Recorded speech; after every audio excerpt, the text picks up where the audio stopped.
The conference room was packed. Too many suits, too many egos, and too much fake politeness floating in the air. Every chair was taken, every coffee cup refilled, every nervous smile glued in place. And there she was, standing at the far end of the table, holding her resume in one hand and a folder of neatly prepared case studies in the other. Alina. Calm, presentable, brilliant, though no one had looked close enough to notice that yet. It was the final round of interviews at one of the country's most elite tech companies. A panel of executives sat across from her, eyeing her the way people sometimes do when they've already made up their minds, but go through the motions anyway. They asked questions with rehearsed interest, nodded without meaning it, and exchanged glances as if her answers were amusing rather than impressive. One man cleared his throat and said, "Your credentials are interesting, but we're looking for someone with a bit more presence, someone who understands how to fit into the culture here." Another added, "You seem capable, but not exactly leadership material." A third one leaned back, smirked, and muttered under his breath, "Honestly, she's better suited for an assistant role." They laughed, not loudly, not directly, but just enough for Alina to hear. She didn't flinch, she didn't protest, she simply looked them in the eye one by one and then thanked them for their time. Because what they didn't know, what they never even bothered to Google, was that the man waiting for her outside in the black SUV wasn't her driver. He was her husband, and in less than 48 hours, he'd own everything they thought they ran. Alina stepped out of the glass building with quiet steps, her heels clicking softly against the marble floor of the lobby as she passed the front desk. The receptionist barely looked up. Outside, the sun was starting to dip behind the skyline, painting golden streaks across the pavement. She didn't cry. She didn't curse. She didn't even frown. There was only a stillness in her chest, the kind that came from years of watching people judge her before they listened. The black SUV was already idling at the curb. Its tinted windows reflected the very building she had just exited, tall, proud, gleaming with money. She opened the back door and slipped inside. Her husband, Idris, sat in the back seat with his laptop open, fingers still moving across the keys. His jacket was draped beside him, his tie loosened slightly, but his focus remained razor sharp.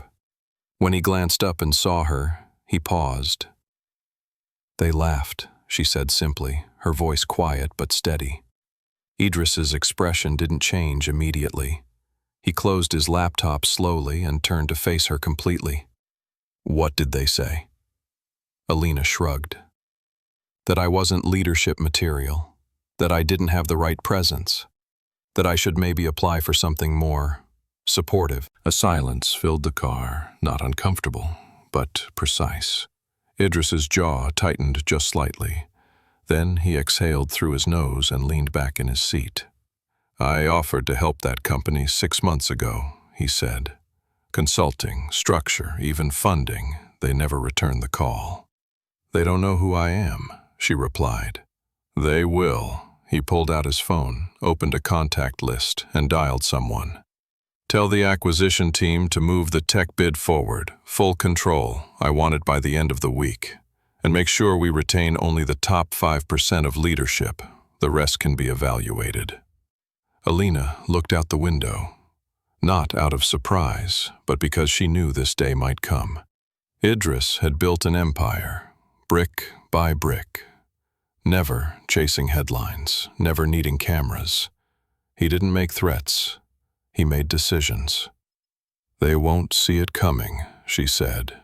He smiled faintly. They already didn't. By the next morning, whispers had already begun circulating through the executive floors of the company Alina had interviewed with. Something was off. Emails from the board had gone silent. A scheduled leadership meeting was suddenly postponed until further notice. Department heads were now being asked for reports they hadn't prepared, and the finance team was under pressure to produce quarterly forecasts by noon. Inside that same conference room where they had dismissed Alina just a day ago, The panel of interviewers sat again. But this time, they weren't smirking. They were sweating. "Why is the acquisition team from Devonhart Holdings requesting our org structure?" one executive asked, flipping through a series of emails with shaking hands. "Devonhart," another echoed. "As in Idris Devonhart." A third executive paled. "Didn't we ignore a funding proposal from them last year?" "Yes," someone muttered, rubbing his temples. "Yes, we did." Across the city, Alina sat quietly in the corner of a sleek private office inside her husband's downtown headquarters. Not as a guest, not as a visitor, but as an advisor, reviewing leadership files and old board memos from the company that had laughed in her face. Idris had made one thing clear to his team. Alina would oversee the evaluation process. She would help decide who stayed and who went, who was capable of growth, and who was simply a gatekeeper in disguise. They built their image on exclusivity, Alina said, scanning one resume. They weren't building for innovation. They were building to keep people out. Idris nodded. "And you?" "I'm building to let the right ones in." He leaned over and kissed her temple, proud, not just of the revenge, but of her restraint. Because Alina wasn't here to humiliate anyone. She was here to replace arrogance with vision. And soon, the very men... At precisely 10 a.m. 2 days later, the company held an emergency town hall meeting on the top floor. All department leads were present, many of them fidgeting in their seats, their usual confidence hollowed out by uncertainty. Rumors had spread like wildfire, but no one had official confirmation. Until now. The CEO stepped up to the podium with a stiff expression. Behind him, a digital screen displayed the company's iconic logo, though its edges were now bordered with silver, the signature branding of Devonhart Holdings. He cleared his throat and began. Effective immediately, the company has entered into a full acquisition agreement. Ownership and executive decisions will now fall under the authority of Devonhart Holdings. Gasps rippled through the room. Some eyes widened, others dropped to the floor. Before he could continue, the doors at the back of the room opened slowly, and in walked Idris. He didn't rush, he didn't need to. Every person in that room recognized him instantly, not from social media, but from Forbes profiles, closed-door finance circles, and whispered stories of boardroom deals that shifted industries. He paused at the front, nodded at the CEO, and turned to face the crowd. "With new leadership comes new vision," he said.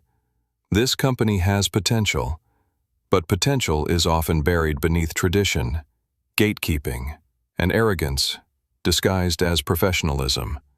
We intend to change that." He stepped aside, and that's when she appeared.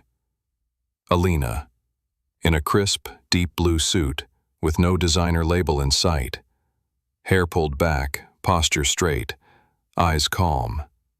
Some recognized her immediately. The same woman they had laughed at just days before. The same woman they told wasn't leadership material. But this time, she walked in, not as a candidate. She walked in as their new boss. "As of today," Idris continued, "Alina Devonhart will be serving as Executive Director for Internal Restructuring. She'll lead talent development and help shape the next generation of leadership." You could hear a pin drop. Alina stepped forward, locking eyes with the interview panel seated in the front row. She didn't gloat. She didn't smirk. She simply said, "I'm not here to settle scores. I'm here to build something better. If you're ready to lead with purpose, not power, you're welcome to stay. If you're not, there's the elevator." She turned to Idris.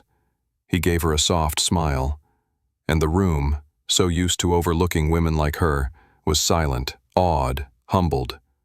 Because the job they said she wasn't fit for, she just rewrote the description. The aftermath was swift. Within 24 hours of Alina's appointment, the company's culture began to change.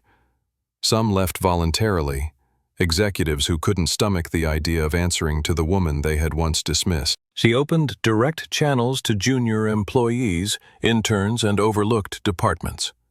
She held open-door sessions where ideas were welcomed without hierarchy.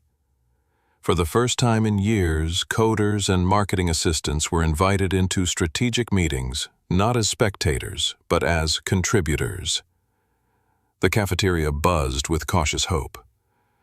The HR team was asked to re-audit their diversity protocols. Performance was no longer measured by how loudly someone spoke in meetings, but by how thoughtfully they listened and executed. Alina's changes weren't flashy, but they were precise. And they were working. Sales projections began to rise. Internal reports reflected higher morale. Even the company's stock, after an initial dip from the acquisition shock, began climbing again as whispers of innovation leaked into industry news. But the most powerful moment came during a company-wide live stream a week later. Alina stood alone at the podium this time, addressing every office, every branch, every employee. Thousands of them. "I know some of you remember me from the interview room," she began. "I know how that went.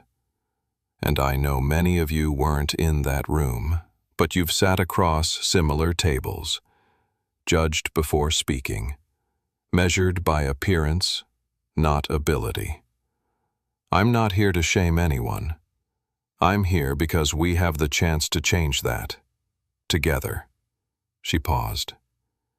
"You don't have to sound a certain way to lead. You don't have to wear the loudest suit to be heard. You just have to care deeply and work honestly. That's what this company will stand for moving forward." In one of the smaller offices, a junior developer who'd nearly quit the week before turned to her teammate and whispered, "She's one of us." And that was the point. Alina wasn't just running the company now. She was rebuilding its soul. Weeks passed, and the transformation of the company became the talk of the industry. Articles began surfacing with headlines like, "The Quiet Revolution of Devonhart Acquisition," and "From Rejected Candidate to Executive Trailblazer." Alina's leadership style, empathetic, clear, and unshakably fair, was winning not just internal hearts but external attention.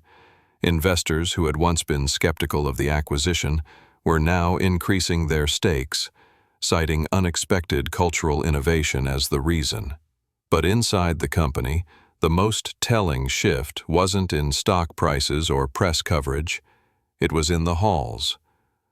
Where once employees walked hurriedly past each other, now they paused to talk.